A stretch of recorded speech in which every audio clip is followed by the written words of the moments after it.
G.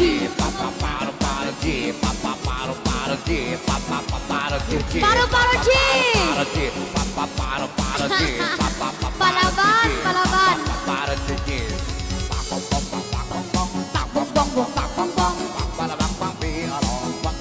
Hindi ko nakikita si Sir.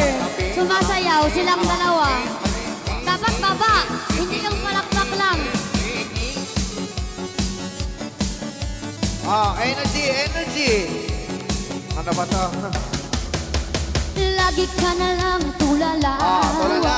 Pumapatak ang iyong luha. Tulala si Sir. Ang buhay ganyan talaga. Mabuti pang mag-move on ka na. Masakit talaga sa first time. Pag-iwan ka ng asawa mo, ipinagpalit ka na. Hindi baba.